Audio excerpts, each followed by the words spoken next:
Súper.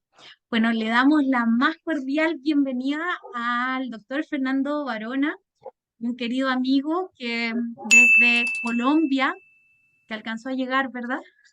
Se conecta. Fernando tiene una vasta experiencia en gestión cultural. Eh, Él estuvo a cargo de la red de centros culturales del Banco de la República y hoy asume el desafío de la red de bibliotecas del mismo banco. La charla de hoy está dentro del contexto del PAO, que es un financiamiento que nos da el Ministerio de las Culturas y las Artes y el Patrimonio, ¿verdad? Para poder hacer gestión cultural justamente. Esto va en un contexto de capacitación interna del equipo de trabajo, pero dada la connotación de Fernando y de toda la experiencia que tiene, quisimos abrirlo a toda la comunidad. Así que muchas gracias a cada uno de quienes están conectados hoy. Eh, y nada, yo creo que Fernando, profundamente agradecida por hacer este encuentro posible entre medio de tus viajes y de todo el trabajo arduo que por fortuna tuve la fortuna de conocer gracias a la invitación que me hicieron este año y la verdad que es fantástico, sería maravilloso que nuestro Banco Central pudiese inspirarse en lo que hacen ustedes en Colombia y bueno, de a poco ahí vamos a ver cómo podemos seguir. Así que bueno, sin más preámbulos, Fernando, te doy la palabra para que podamos iniciar. Muchas gracias, Esperanza. Buenos días a todas y todos.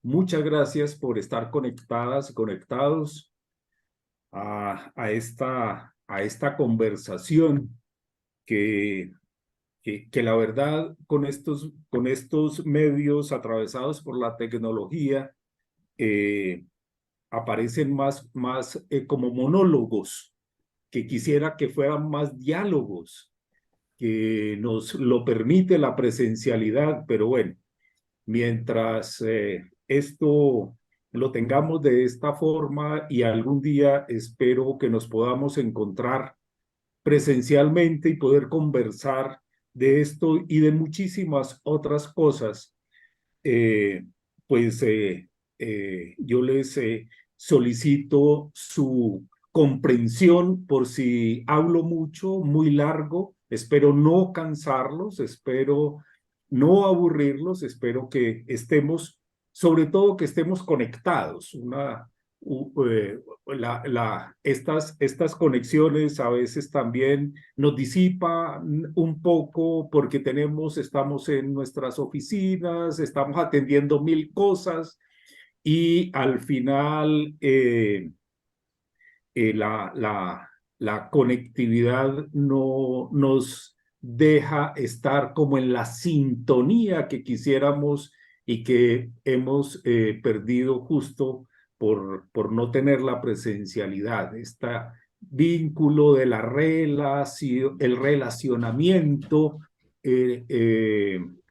es muy importante. Pero bueno, salvando esas circunstancias propias de la tecnología, quiero comentar con ustedes y compartir con ustedes algunas de las reflexiones que se derivan de mi experiencia y de mi ejercicio, tanto en el ejercicio en la gestión cultural, en el marco de las instituciones culturales en Colombia, como también las reflexiones en el ámbito académico.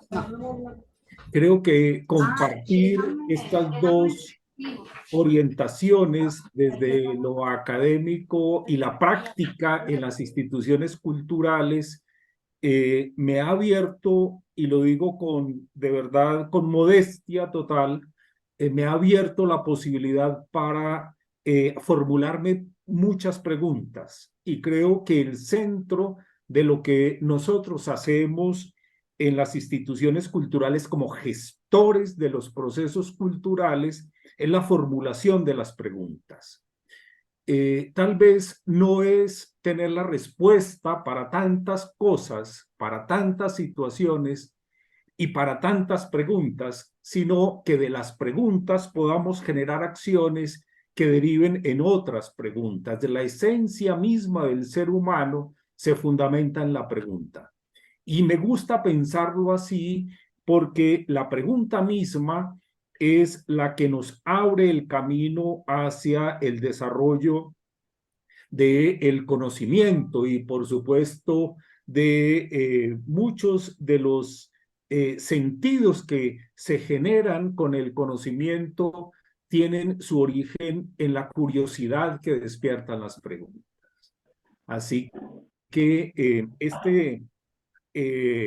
estos momentos a mí me cautivan mucho, me emocionan mucho y le agradezco a Esperanza su generosidad para permitirme compartir con ustedes algunas de mis preguntas y algunas de mis reflexiones, porque es así como creo que puedo crecer de la mano de ustedes, crecer de la mano de otras experiencias, crecer en colectivo y sobre todo aprender siempre, aprender y a producir ideas, aprender a generar conocimiento desde lo colectivo, desde lo colaborativo, que es como se produce el conocimiento. No hay una forma distinta de desarrollar conocimiento si no es en lo colectivo. Lo individual a veces nos marca unas distancias enormes, incluido el desarrollo del conocimiento. Así que para iniciar, quisiera plantearles que el tema de la gestión cultural tiene para nosotros en América Latina un significado bastante importante, pertinente, oportuno, tal como lo vemos desde esta orilla de América Latina, desde esta esquina de América Latina que es Colombia. La gestión cultural tiene dos grandes componentes. Uno, en términos de lo conceptual, es la gestión de los procesos culturales. Y la gestión tiene unos significados o un significado que a mí me parece muy importante que lo tengamos en cuenta. La gestión aplicada a los procesos culturales viene de esa voz latina que es el gestare. Y el gestare significa ayudar a ver la luz, ayudar a construir con otros, ayudar a producir con otros, para otros, desde lo que nosotros somos capaces de entregarle. La gestión vinculada a los procesos culturales tiene un sentido de contribución, de colaboración, de estructura, de fundamentar desde los argumentos la posibilidad de llegar a construir con el otro. Ese otro que muchas veces se nos presenta y se nos antoja como distante, y se nos presenta y se nos antoja como distante justamente porque es distinto, porque es diferente, porque la esencia de lo que nosotros tenemos en América Latina y específicamente en Suramérica es la diversidad que tiene, la diversidad de grupos, la diversidad de pensamientos, la diversidad de culturas. Y ahí es donde viene el segundo componente y es el de lo cultural. Lo cultural, por eso hablamos de gestión de procesos culturales, no de la gestión de la cultura. La cultura en sí misma no se gestiona. La cultura en sí misma no se puede gestionar. Son los procesos que se derivan de las culturas, y es muy bueno y para mí es muy grato pensarlo siempre en plural. No hay una cultura, no es la cultura en América Latina, no es la cultura en Colombia o no es la cultura en Chile, son las culturas y dentro de los mismos núcleos desde donde nos movemos, desde donde nos ubicamos, allí vamos a encontrar también ese gran conjunto de las diversidades culturales, desde lo local. Lo local es fundamental cuando pensamos los procesos. Lo local es fundamental cuando pensamos la gestión y lo local es fundamental cuando pensamos en las culturas. Allí, unido a todo esto, unido a la gestión, a los procesos y a las culturas, está la diversidad. La diversidad es transversal al ejercicio de lo que pensamos y hacemos. Lo cultural, cuando lo pensamos como lo cultural, estamos dándole el movimiento, estamos dándole la acción a las manifestaciones, a las expresiones culturales. Nosotros establecemos entonces nuestro ejercicio en función de los desarrollos, de los movimientos y de las acciones que se producen en las culturas. Y eso tiene que ver mucho entonces con el segundo componente, el universo de la gestión de los procesos culturales, y me interesa mucho hacer énfasis en los procesos. No trabajamos sobre la inmediatez, sino sobre los procesos. Procesos pensados en el tiempo, hacia el corto, hacia el mediano y hacia el largo plazo. No hemos encontrado una forma distinta, no sé si en esta madrugada se haya encontrado, pero no hay una forma distinta para ejercer una mirada sobre lo que se produce en nuestros contextos, si no es a través de los procesos pensados para el largo plazo. Cómo desde las instituciones culturales podemos incidir sobre esos procesos de crecimiento colectivo. Cómo desde lo que hacemos podemos incidir en los individuos, en las comunidades y en las sociedades que están en nuestros contextos locales.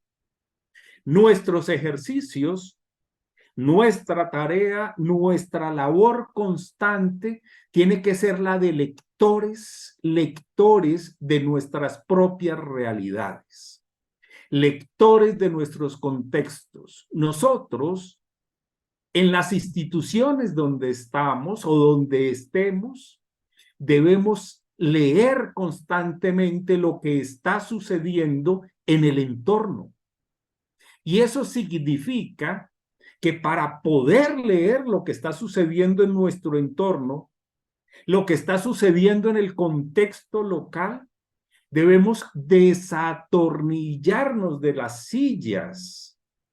De alguna manera, podríamos decir, debemos desburocratizarnos para poder salir a leer, interpretar, construir y devolver los procesos culturales en los formatos distintos que se nos presenten y que estén a nuestro alcance desde la mirada organizacional e institucional a las comunidades que son, en última instancia, los propietarios de los procesos culturales. No somos nosotros en las instituciones culturales dueños de nada. Nosotros trabajamos sobre lo que producen las comunidades, sobre lo que producen los individuos en las comunidades. Y allí debemos ser intérpretes. Por eso, este ejercicio en el que nosotros nos mantenemos en el día a día y en el intradía, muchas veces olvidamos los intradías, que es justamente esto en lo que estamos ahora mismo. Estamos conversando para pensar. Mucho de lo que nosotros hacemos en el intradía se va en el hacer, hacer y hacer. Y al final del día decimos, es que tanto hacer no me dio tiempo para otras cosas. Debemos dedicarle tiempo al pensar, para hacer y volver a pensar. En ese circuito del pensar para hacer y volver a pensar, es donde existe la infinita posibilidad de construir con el otro y sobre todo de construir conocimiento. De nuestras instituciones o nuestras organizaciones están pensadas, están diseñadas para la interpretación. Y en ese sentido, somos muy cercanos en esta orientación de la gestión de procesos culturales al pensamiento antropológico. Ese enfoque desde las ciencias antropológicas a lo que podríamos considerar la gestión cultural es fundamental. No estamos alinderados en las ciencias económicas y administrativas, que ese es, a veces se nos presenta como una confusión. Hablamos de gestión y hablamos de gestores culturales e inmediatamente nos ubicamos como administradores o como gerentes. No, la gestión cultural, la gestión de procesos culturales tiene una mirada distinta. Tiene una mirada más orientada a la investigación, si se quiere, al conocimiento de lo que sucede en el afuera, a la interpretación y a la producción de contenidos que permitan una conversación constante con el otro, que permitan una interpelación y que nos dejemos interpelar por el otro. De eso se trata también la gestión de los procesos culturales. Esta cercanía con las ciencias antropológicas nos permite pensar que la gestión de procesos culturales, como la vemos en América Latina, es un ejercicio. Yo hoy, 20 de noviembre de 2023, me atrevo a decir con ustedes, esto es una disciplina. La gestión de procesos culturales es un ejercicio disciplinar de las ciencias sociales. Y me gusta mucho pensarlo así, y qué bueno que lo pensemos así, porque eso nos abre mucho la posibilidad para comprender la esencia, la importancia y el compromiso que tenemos desde lo disciplinar con el universo de las ciencias sociales y humanas, desde luego, pero sobre todo el compromiso que tenemos con nuestras comunidades o con las comunidades, las sociedades y los individuos que viven, que existen, que están en los entornos donde nosotros también habitamos. Eso es muy importante porque nos permite trazarnos unos horizontes mucho más fuertes, mucho más contundentes y mucho más pensados en el largo plazo, no en la inmediatez. No podemos abandonar, desde luego, el inmenso apoyo que encontramos en lo administrativo. sin lo administrativo no podemos hacer lo que podemos y debemos hacer. Sin lo administrativo no podemos pensar para hacer y para volver a pensar. Debemos generar herramientas administrativas. Y eso me lleva a afirmar también que la gestión cultural no es una herramienta, es una disciplina. Que nos ayudamos de herramientas, sí, propias de la planeación, de la administración y de la gerencia. De ellas, de esas que también son disciplinas, nos ayudamos de herramientas, nos apropiamos de herramientas que nos sirven a nosotros para ordenar, para organizar, para permitirnos la posibilidad de ese establecimiento de lo que somos, de lo que hacemos y de lo que nos pensamos en el mediano, en el largo plazo. Para el corto plazo está el día a día. Para la construcción de procesos está el mediano y el largo plazo. Poder interpretar lo que sucede en las culturas locales.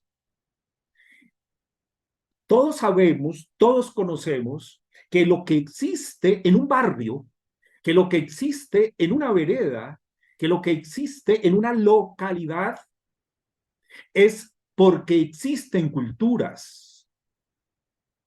En un barrio, en una pequeña población, en una pequeña comunidad, también pueden existir diversidades culturales. De hecho, existen diversidades culturales.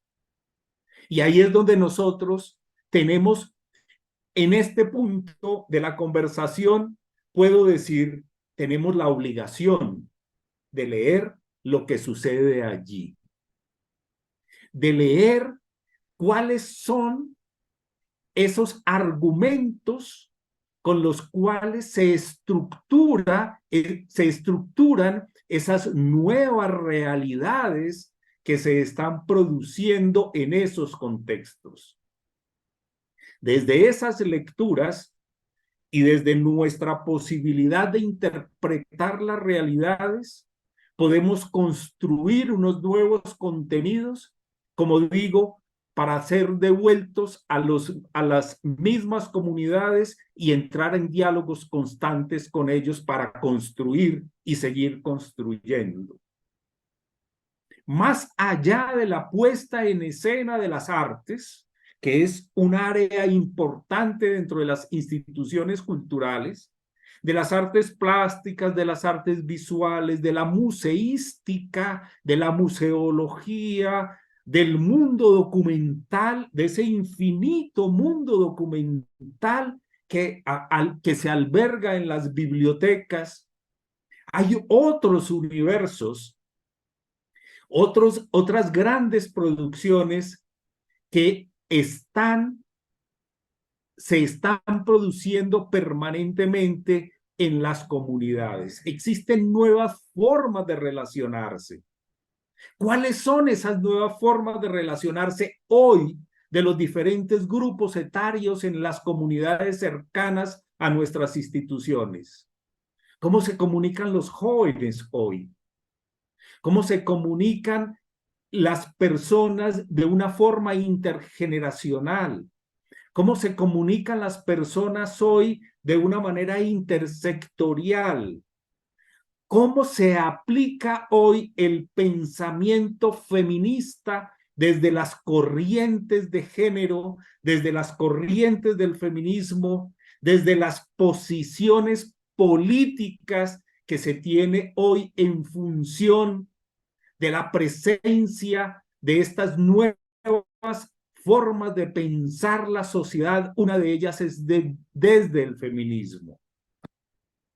¿Cómo lo interpretamos desde las instituciones culturales? ¿Cómo lo interpretamos desde la gestión de los procesos culturales? Esto que se está produciendo hoy desde el feminismo, esto que se está produciendo hoy desde las nuevas corrientes de pensamiento ubicadas en el género, son nuevas formas culturales que se vienen haciendo desde hace muchas décadas, pero que en las muchas décadas, pero que en las últimas ha tomado un impulso muy importante. Creo que allí, en esas nuevas formas de establecer la mirada de lo que hacemos y de lo que tenemos en nuestros entornos, es fundamental que estudiemos, investiguemos, interpretemos cómo hoy tejemos nuevas formas de comunicación. La gestión de los procesos culturales también se estructuran en la comunicación. ¿Cómo nos comunicamos hoy? Y si se quiere, ¿cómo nos hemos comunicado en el tiempo? Es más, ¿cómo nos hemos comunicado en las últimas décadas? ¿Cómo nos estamos comunicando hoy? ¿Cómo se produce la información hoy? Las instituciones culturales, todas, y lo podemos afirmar, en todas ellas, lo que se hace es poner en circulación la información. Que circule la información de forma amplia, democrática, con acceso a la información, para que allí, a través de la información, se produzca también el conocimiento. Garantizar la circulación de la información con altos estándares de calidad es nuestro compromiso. Pero ¿cuál información? La que producen las instituciones culturales, la que incluyen las instituciones culturales. Los museos son espacios para la circulación de información. En los museos, más allá de objetos, más allá de obras, mucho más allá de lo que se tiene, es preciso pensar en qué se puede hacer con lo que se tiene. No es tanto la acumulación, y esto aplica también para las bibliotecas y para cualquier espacio de instituciones culturales. Esos espacios, cuando los interpretamos en función de lo que podemos hacer en un relacionamiento directo con nuestras comunidades, esos espacios se convierten en lugares. El lugar da una dimensión distinta de lo que podemos nosotros hacer. El lugar nos permite una relación múltiple, porque el lugar es posible habitarlo. En el lugar tienen asiento múltiples posibilidades de actuar, pero sobre todo de construir formas de comunicación. En nuestros espacios debemos tener lugares para que los jóvenes puedan comunicarse entre ellos y con otros, que los niños puedan comunicarse entre ellos y otros, para que los adultos mayores, las mujeres todos podamos expresarnos en libertad. Llegar a pensarnos en libertad desde las instituciones culturales tiene una tarea muy, muy grande y una responsabilidad muy, muy grande. La libertad, nos decía un gran amigo nuestro aquí, fallecido hace muchos años, Silvio Sánchez, nos decía Silvio, la libertad no es hacer lo que uno quiere, sino saber lo que uno quiere. ¿Qué diferencia más grande hay allí? Cuando yo sé lo que quiero, empiezo a encontrar los caminos para ser libre.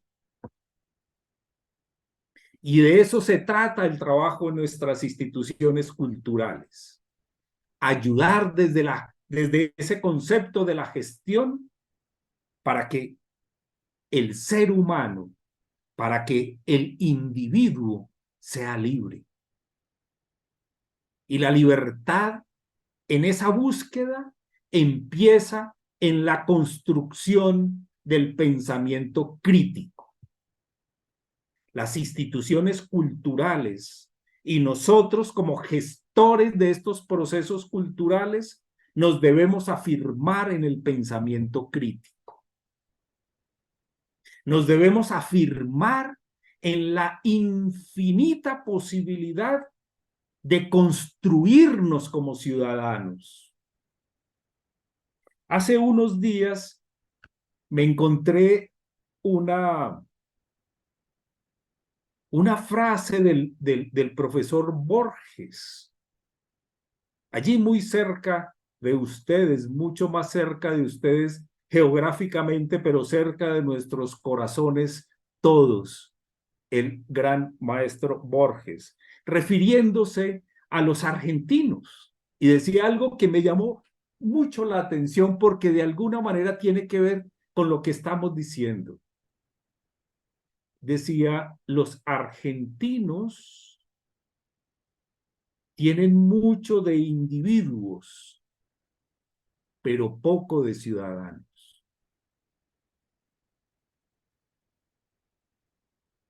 La individualidad, cuando uno se piensa en la individualidad, se aísla.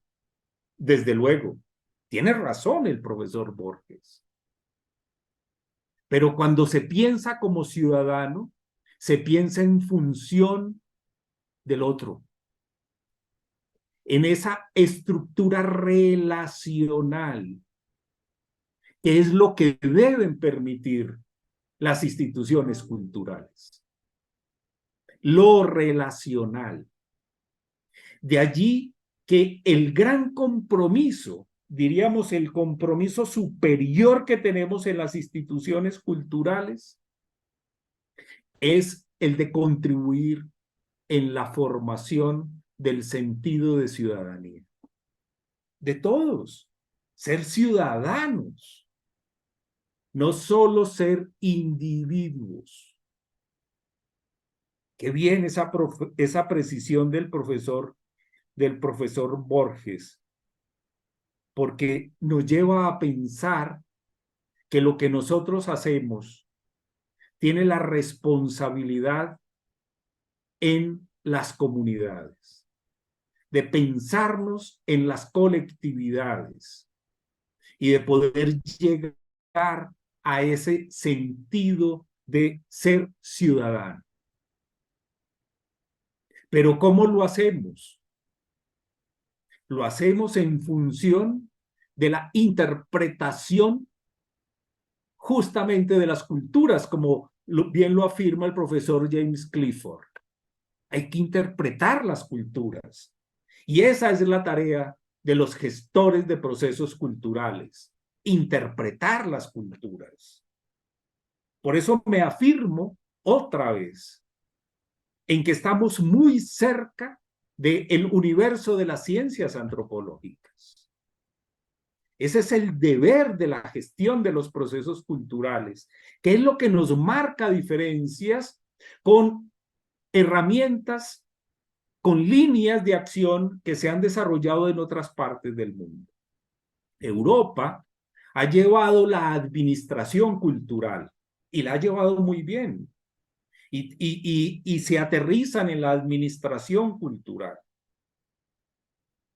Y se aterrizan en cómo construir infraestructuras, cómo construir estos grandes contenedores, como dicen los españoles, cómo poner en valor el patrimonio. Nosotros en América Latina vemos el patrimonio no desde el contenedor de lo que significa el patrimonio, sino cómo le otorgamos sentido al patrimonio, que es distinto. Cuando le otorgamos sentido al patrimonio cultural, estamos diciendo que allí iniciamos un proceso de transformación del patrimonio, haciendo un tránsito hacia lo patrimonial, así como la cultura hace un tránsito hacia lo cultural, en esa dinámica que le es propia. Las culturas no son estáticas, las culturas son dinámicas, el patrimonio no es estático, el patrimonio es dinámico y en ese sentido se genera un tránsito hacia lo patrimonial. Cuando se lo carga de sentido al patrimonio, se vuelve patrimonial y es ahí donde generamos nosotros la conciencia de la apropiación. Cuando el patrimonio se vuelve parte de nuestro día y de nuestro intradía, allí el patrimonio se transforma y se vuelve patrimonial. Es importante generar permanentemente estas dinámicas que nos permitan hacer los tránsitos siempre hacia las culturas dentro de estos enfoques de lo patrimonial. Europa se ha centrado en estos grandes contenedores en mostrar lo que tienen dentro de ellos. Para nosotros es muy importante que cada uno de los individuos y de las sociedades todas se carguen de sentido para devolverle ese sentido a el patrimonio que se nos presenta como edificios, como monumentos, como expresiones. Generalmente se nos presenta el patrimonio cultural en dos grandes formas: en edificios de cal y piedra o en obras de arte. Y entonces hablamos del patrimonio arquitectónico y hablamos del patrimonio artístico. Pero el patrimonio material, que son estos dos, sin lo inmaterial, siempre estará incompleto. De allí que otorgarle darle la interpretación al patrimonio para generarle sentido es llegar a lo intangible del patrimonio. Con el intangible que le ayudamos nosotros a encontrar, el patrimonio empezará a encontrar su completud. Estará completo. Sin lo intangible, siempre a esta mesa de cuatro patas le faltará una.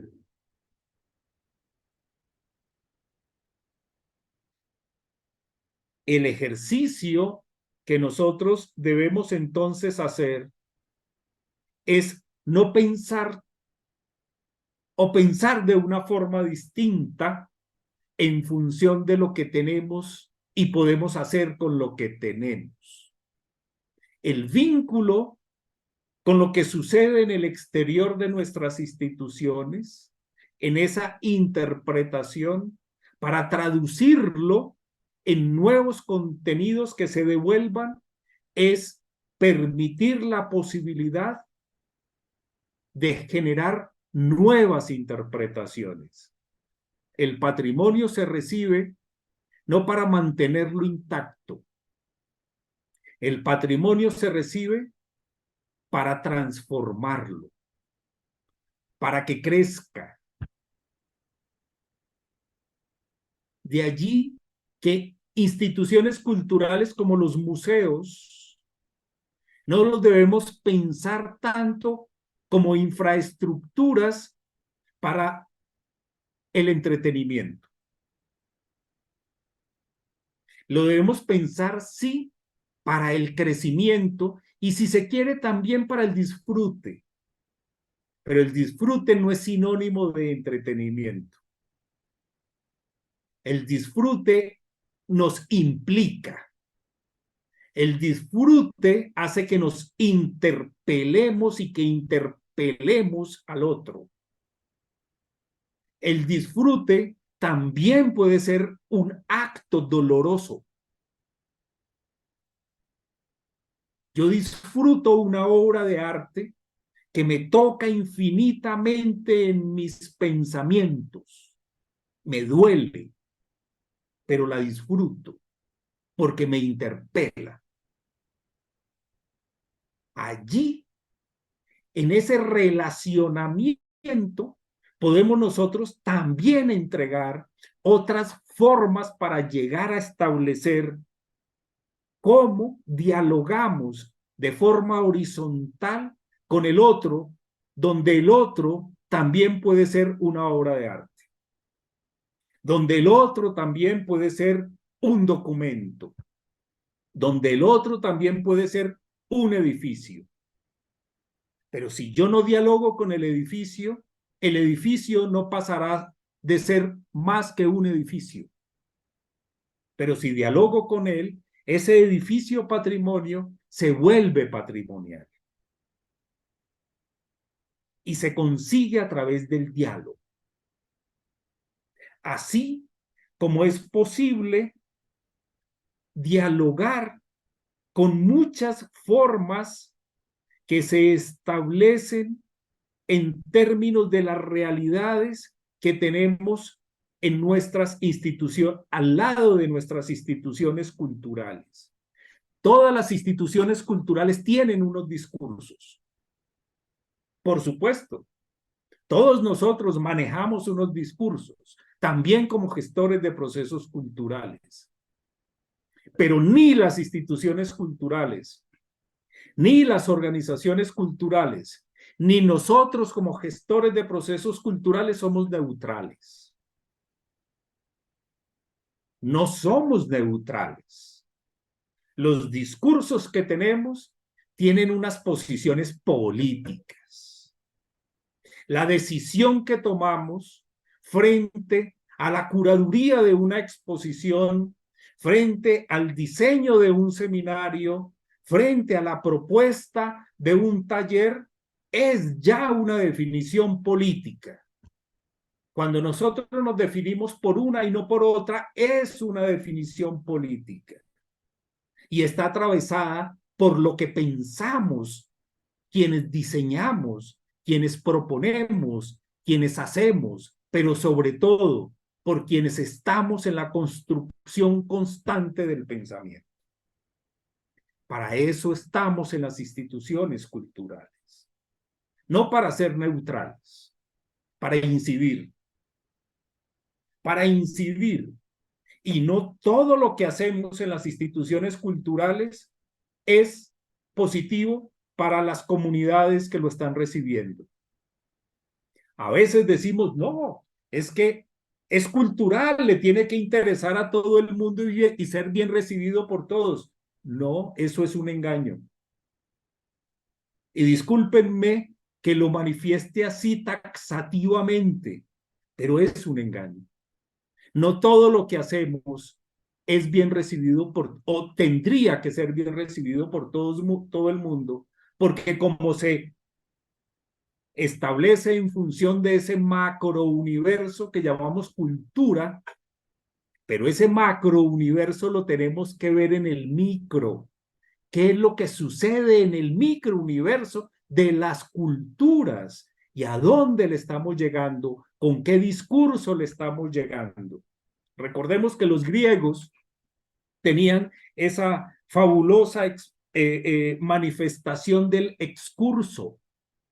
Estaba el discurso que se producía en la plaza pública, pero también estaba el excurso, que era aquellos que salían por las regiones cercanas a transmitir las ideas centrales en una infinita capacidad de síntesis de lo que habían escuchado en el discurso de la plaza pública. Nosotros debemos generar el discurso, pero también el excurso.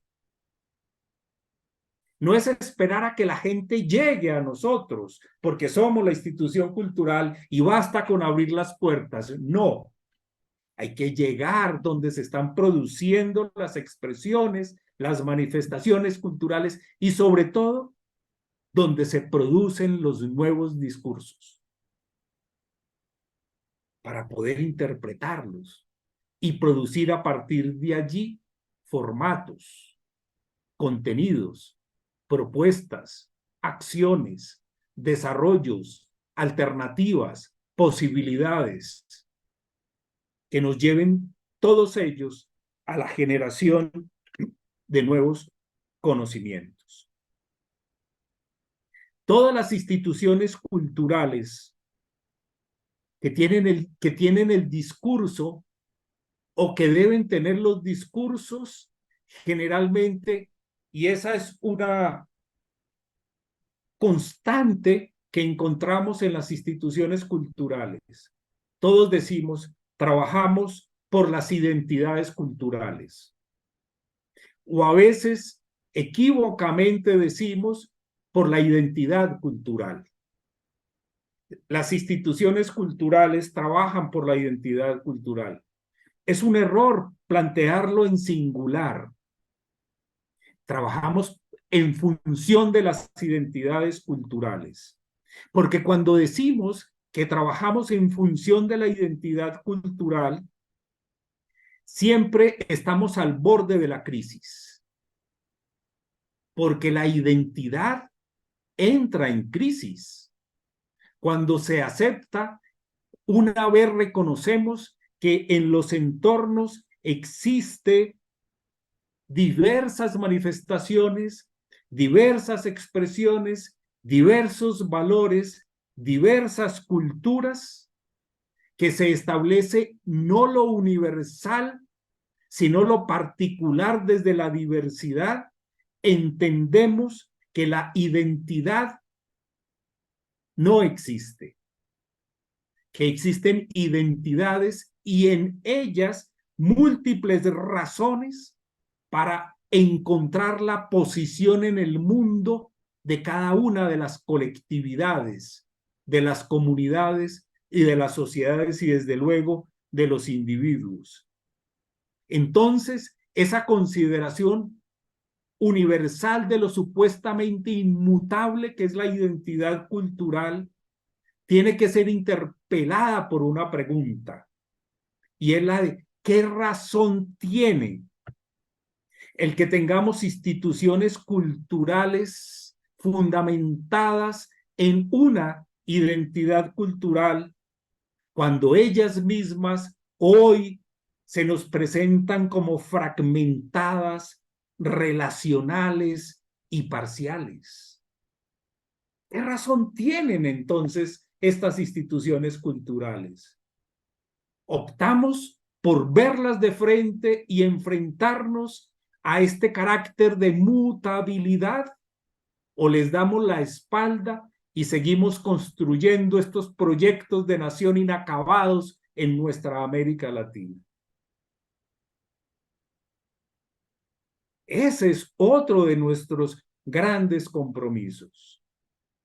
Y dentro de esas formas inacabadas, dentro de esas formas de la razón instrumental a la que siempre hemos estado abocados, debemos establecerlas en función del cuestionamiento, no desde la razón instrumental, sino desde el cuestionamiento que nos permita entender el carácter fragmentado y parcial de esto que llamamos identidades culturales.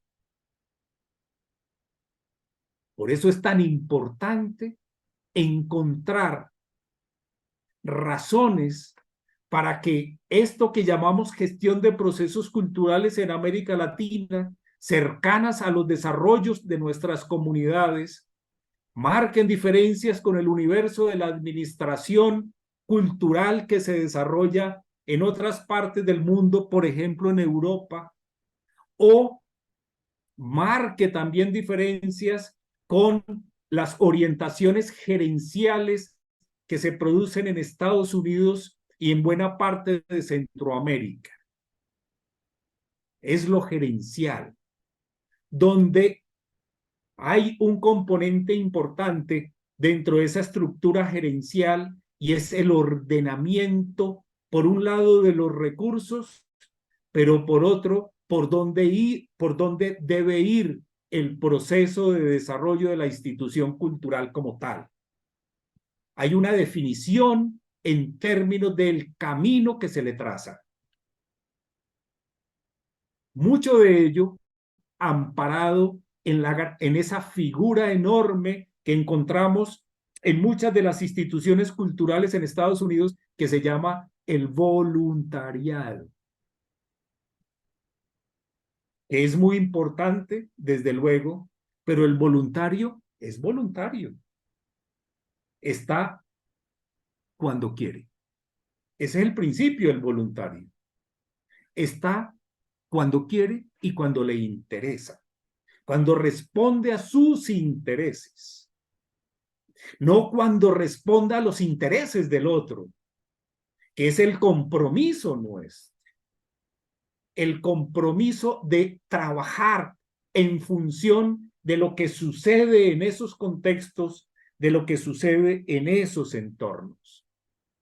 De allí que nuestra mirada, esa mirada múltiple, esos ojos múltiples, nos deben llevar a interpretaciones múltiples para poder llegar al entramado de ese infinito universo de lo simbólico, como le denomina el profesor Clifford Geertz. Cómo estructurarnos para poder desenredar esa gran trama de lo simbólico. Nuestros pensamientos, nuestros lenguajes, nuestras comunicaciones están llenas de símbolos. ¿Cómo los interpretamos? ¿Cómo nos aproximamos? ¿Cómo nos ponemos en condiciones de igualdad? ¿Cómo llegamos a plantearnos en unos caminos donde la inclusión sea de verdad, no un discurso institucionalizado e instrumentalizado? Hablamos de inclusión, pero no dejamos participar a la gente, no dejamos participar al otro. La inclusión es, vengan desde lo que yo les doy.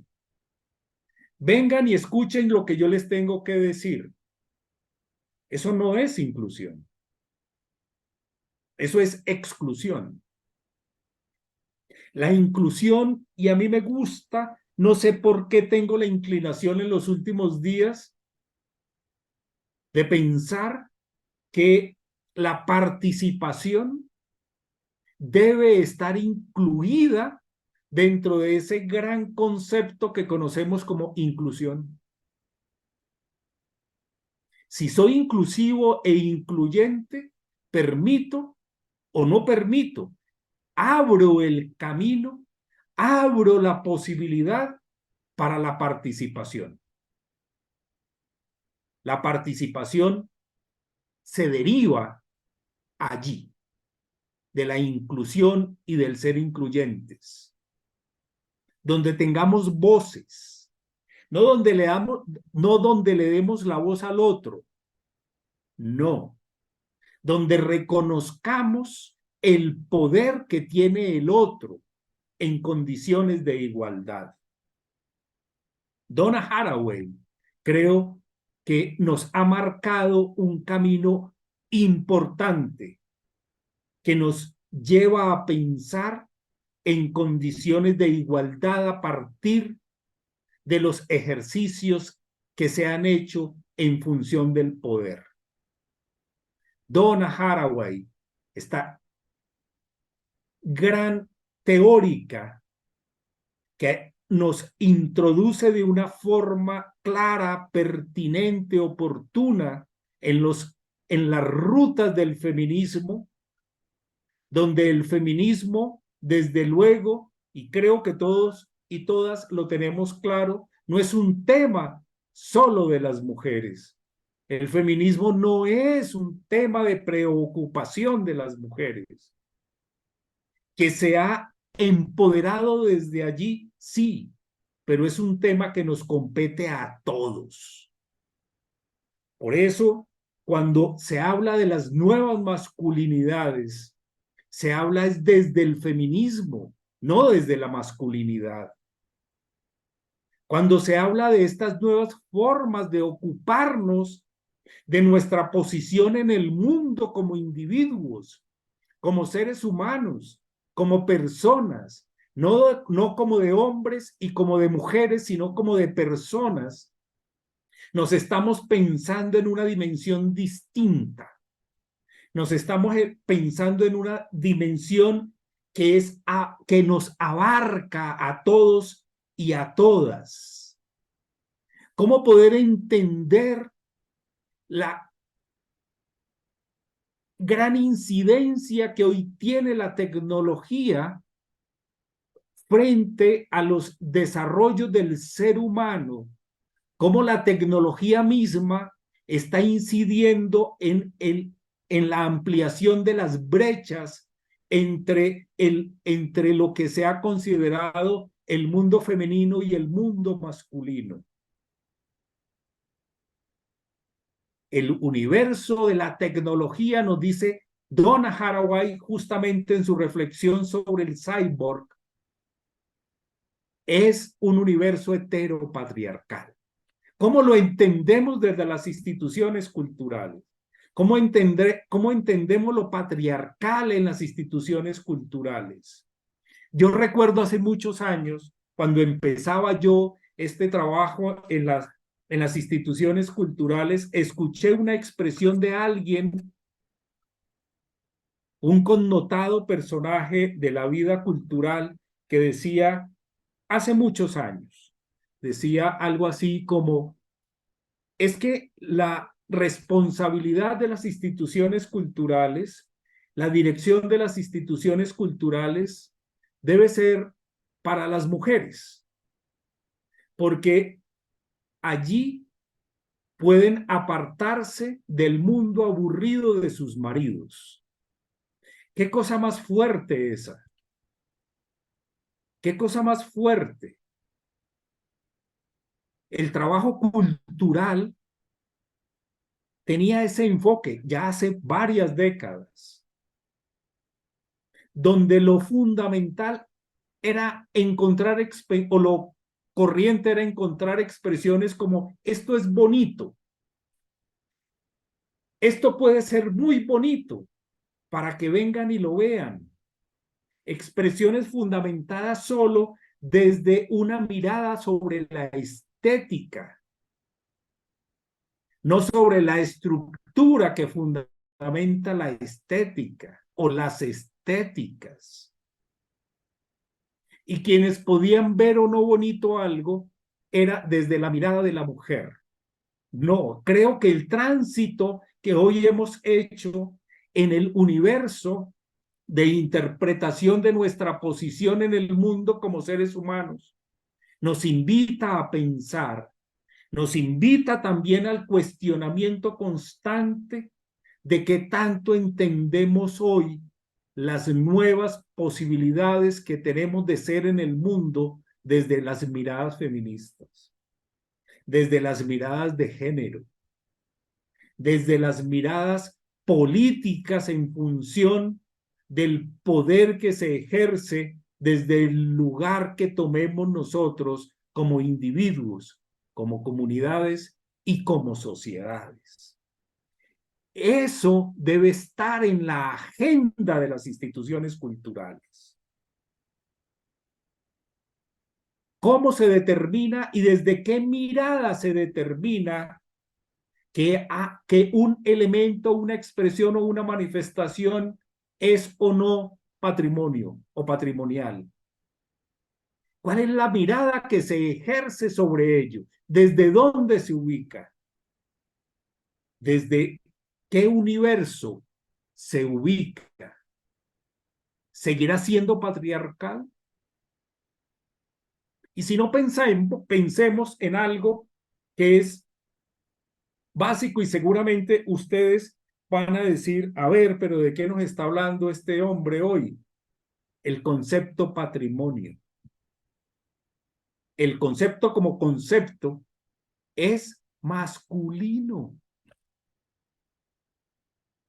Patermonium. Fíjense, la herencia del padre como figura patriarcal. A mí me gusta mucho la expresión anglófona de la herencia, el heritage. La herencia es femenino, la herencia. Pero nosotros hemos interiorizado el patermonium, lo patriarcal, lo que se hereda por vía del padre, figura masculina. Si nosotros lo pensáramos más frecuentemente como la herencia, esto que tiene el poder de la transformación, decíamos hace 34 minutos, el patrimonio se recibe para ser transformado, es decir, se hereda.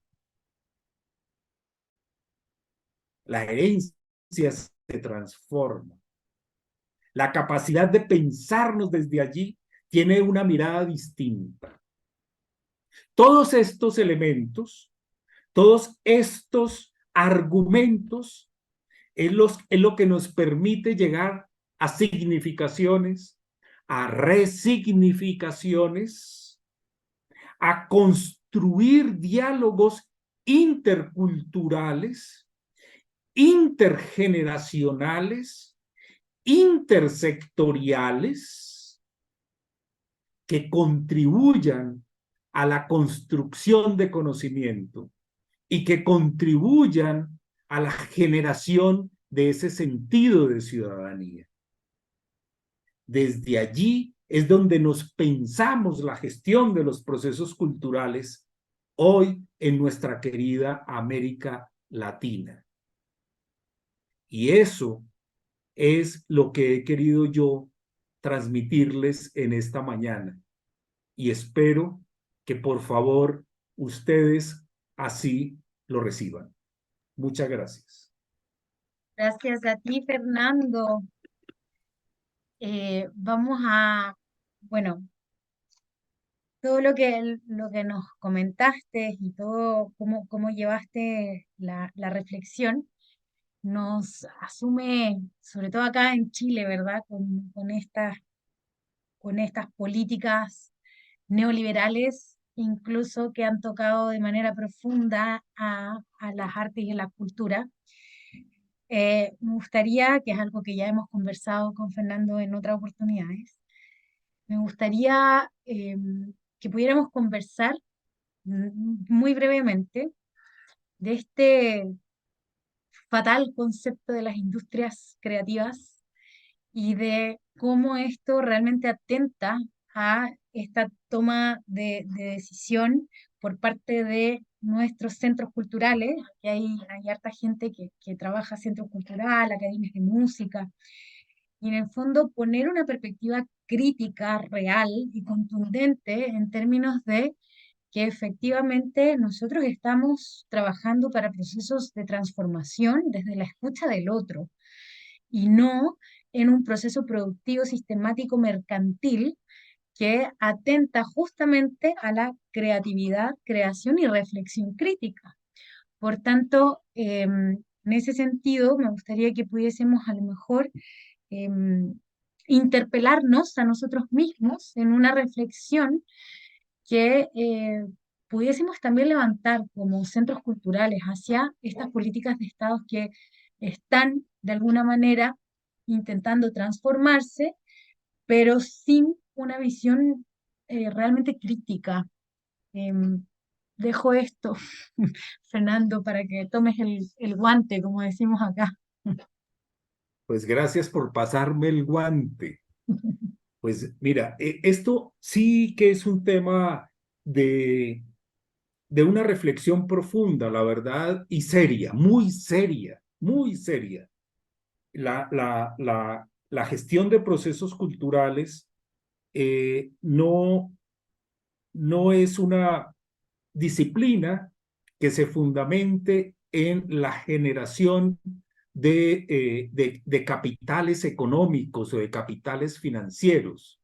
Sí se fundamenta en la generación de capital cultural y de capital social. Y creo que esa es otra de las esencias importantes que tenemos nosotros en nuestras manos, en nuestra tarea. Cuando nosotros nos vemos abocados al mundo creciente, debemos decir, de las industrias culturales y de las empresas culturales y la industria creativa, está muy bien que existan. Existen, por supuesto.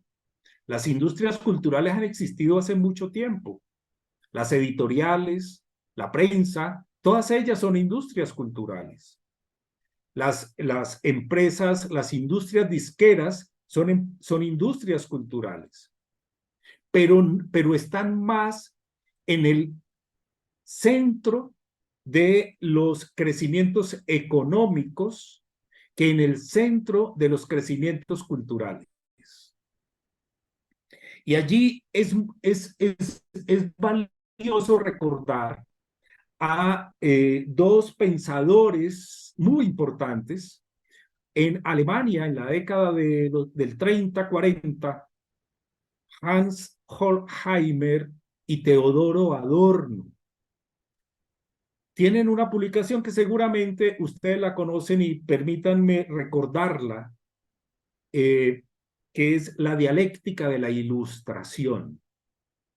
En la dialéctica de la ilustración, en un capítulo que ellos dedican a la industria cultural, le llaman la ilustración como engaño de masas.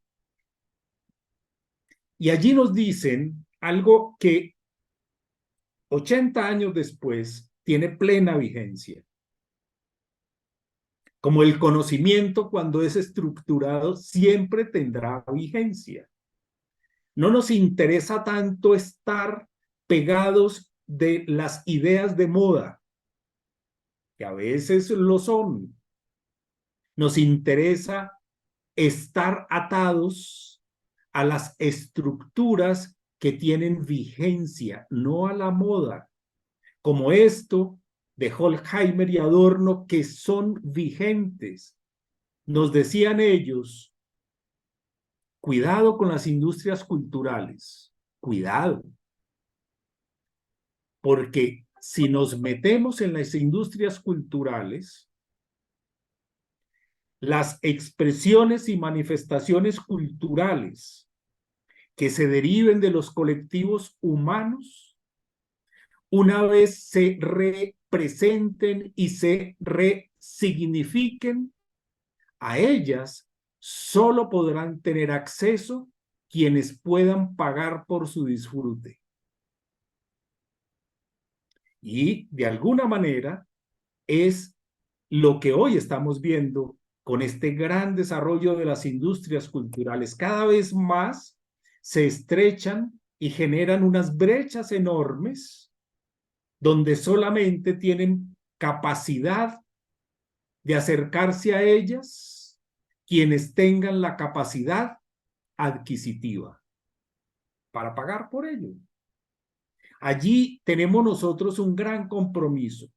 Por eso decía al inicio que cuando nosotros en las instituciones culturales de esta mirada de la gestión cultural que tenemos, ponemos en circulación la información, y es la circulación de la información toda, la debemos poner en términos de accesibilidad amplia y democrática.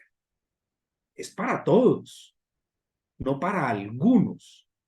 Y allí creo que esto está haciendo carrera mucho entre nosotros. Y digo todos nosotros en esta gran casa de América Latina. Encontramos esto y encontramos cada vez más unos desarrollos enormes y unos defensores a ultranza de estos crecimientos de la economía capitalista, digamos que de estos modelos neoliberales, por supuesto, que buscan siempre el enriquecimiento de unos sobre el empobrecimiento de otros. Y esto tiene que ver mucho con el trabajo que nosotros debemos hacer en las instituciones culturales. Esto tiene que entrar en debate. Esto lo debemos debatir. Por lo menos lo podemos poner en diálogo, en un diálogo horizontal, donde escuchemos las múltiples miradas. Desde luego lo respetamos y lo respetamos. La industria cultural la respetamos, pero no es nuestra esencia.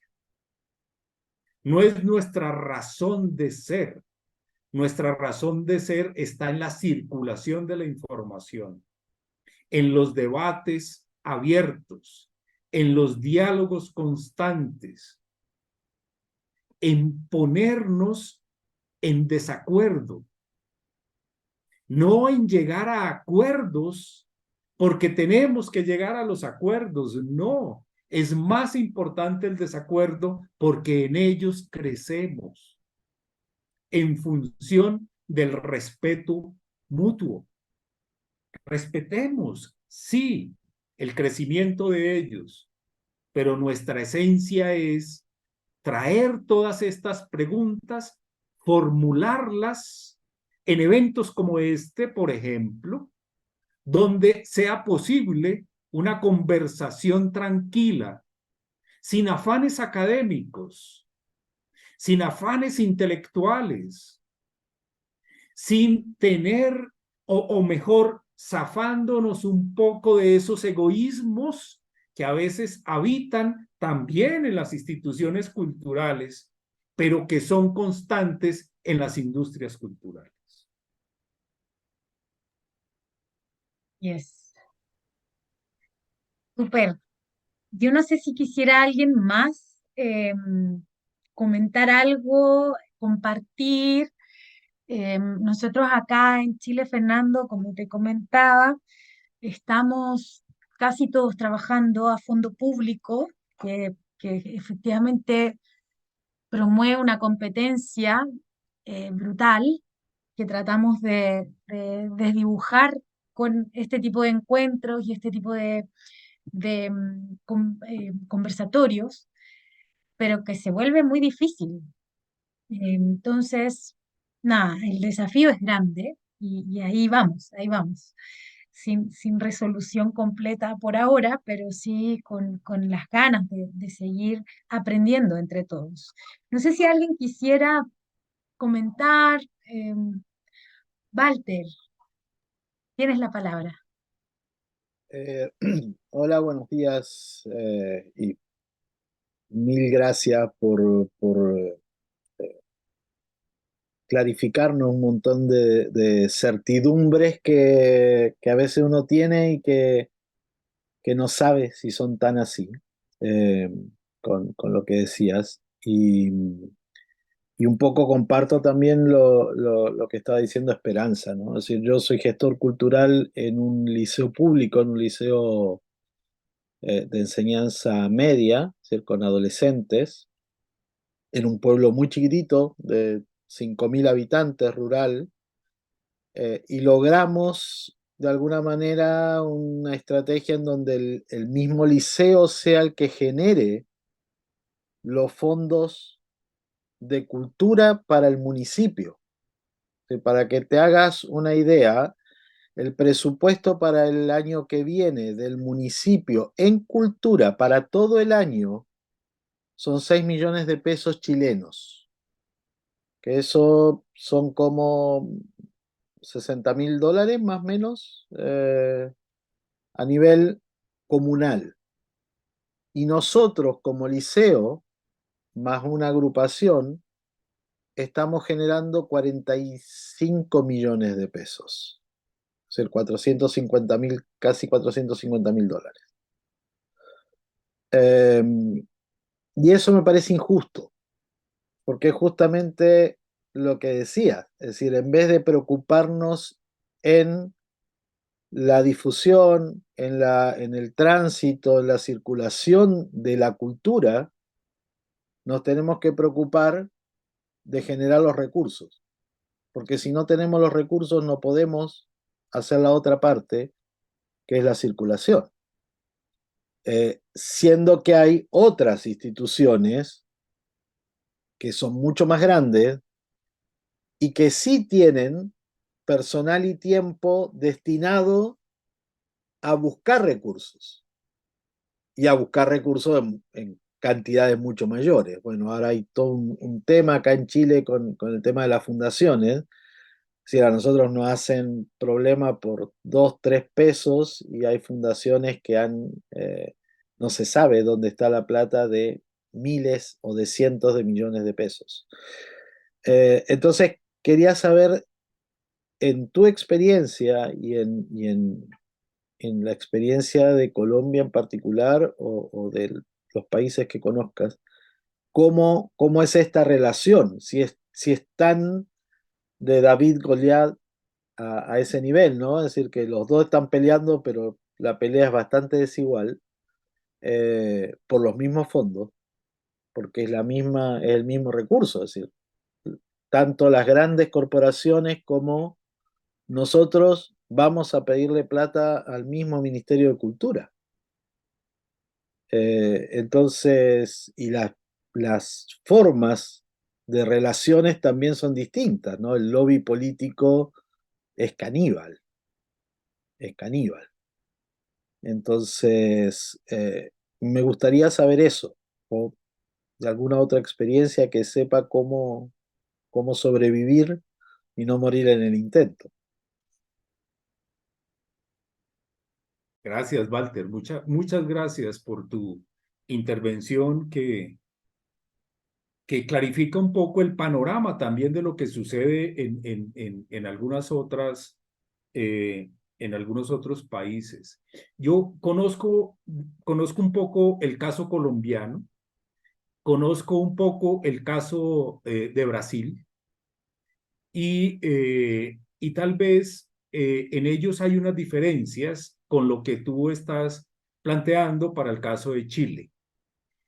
En el caso de Colombia, hace ya algunos años, bueno, Colombia tiene una institucionalidad cultural bastante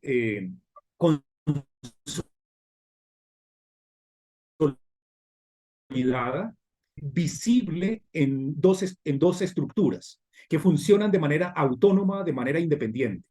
Por un lado está el Ministerio de Cultura, que obedece desde luego a la estructura de gobierno, es una figura del Estado, que tiene presencia a nivel del territorio colombiano y tiene presencia a través de el apoyo que le brinda a las instituciones culturales regionales y locales.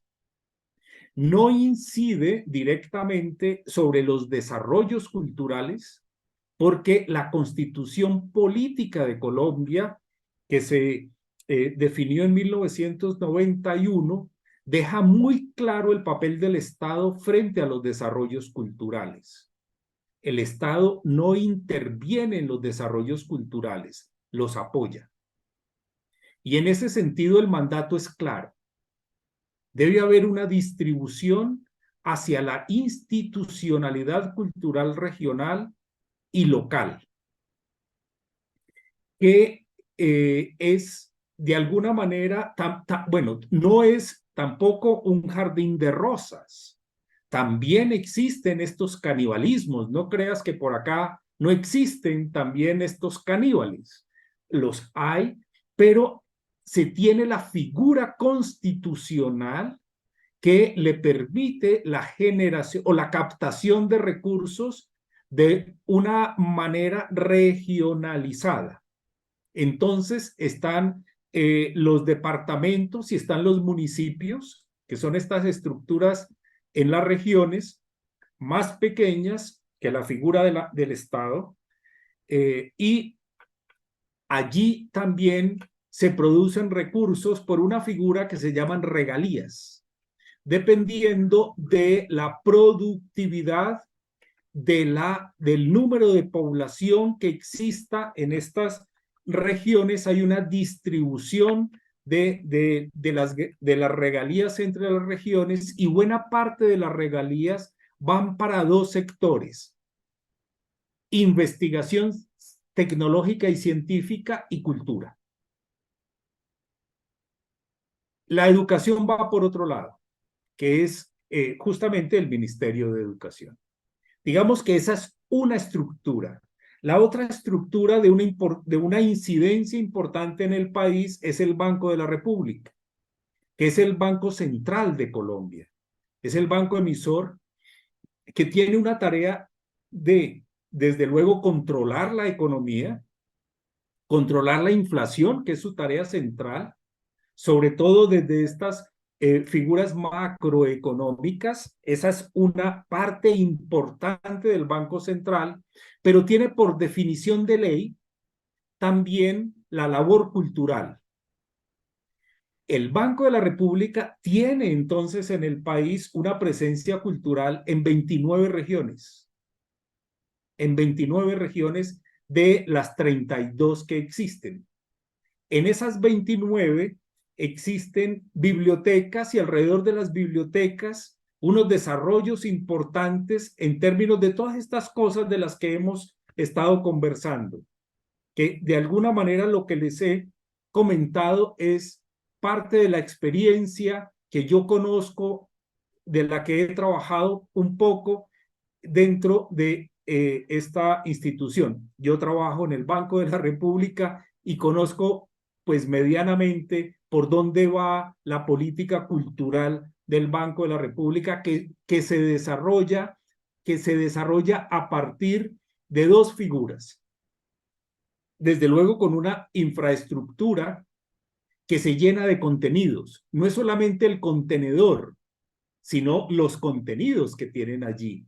Bibliotecas, museos, espacios expositivos, espacios para conciertos, pero sobre todo una importante actividad académica que funciona a través de proyectos culturales, donde cada centro cultural en la región conversa constantemente con sus comunidades, y las comunidades evidencian los vacíos que tienen en términos de información o de debate académico, y el Banco de la República a través de su centro llena esos vacíos.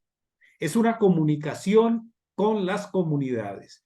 Pero por otro lado, y vuelvo a este pensamiento amplio de los liderazgos situados, el trabajo que nosotros hacemos, lo hacemos en función de ese principio conceptual que es el de los liderazgos situados.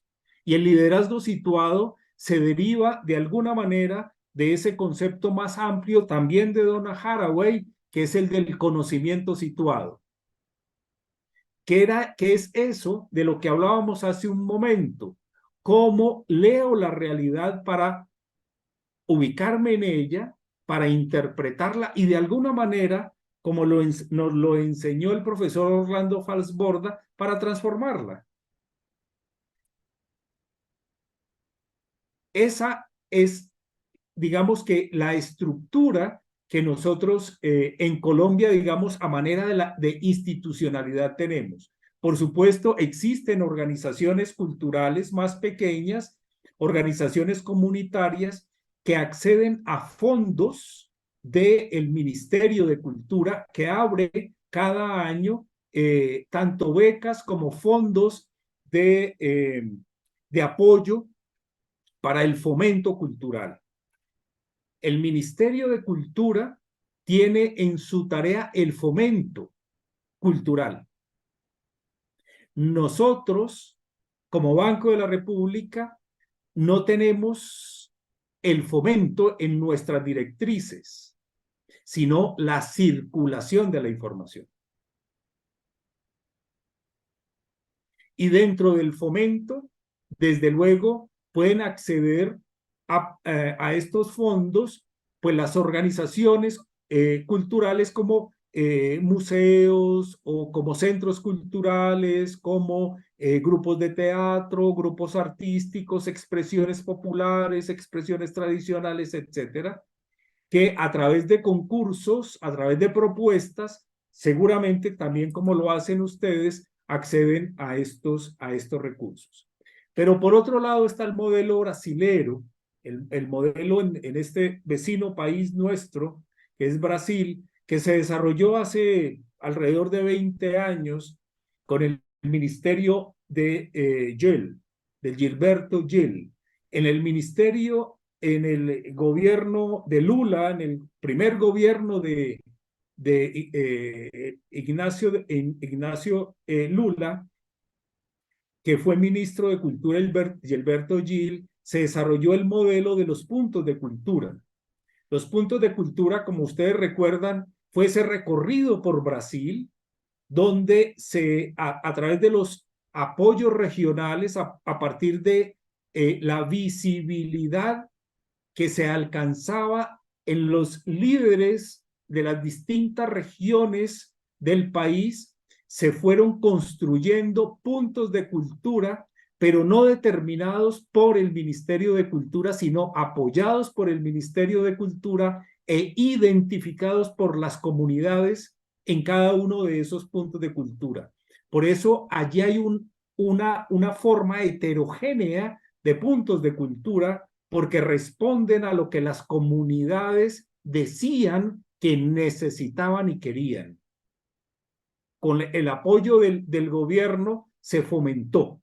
Digamos que es otra forma de hacer fomento, que es un modelo muy interesante que de alguna manera se ha querido implementar en Ecuador. Supe hace un tiempo que se había querido implementar, pero por estos trastoques de gobiernos, etcétera, no se ha podido desarrollar. El modelo peruano es un modelo muy fundamentado en lo privado. Allí el Ministerio de Cultura tiene un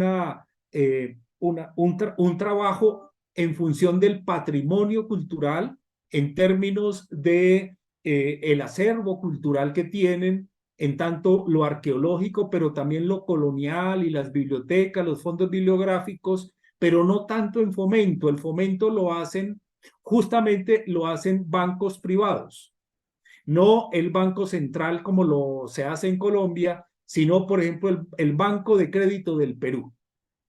Tiene una labor cultural muy importante y es un modelo muy parecido al que tienen en México.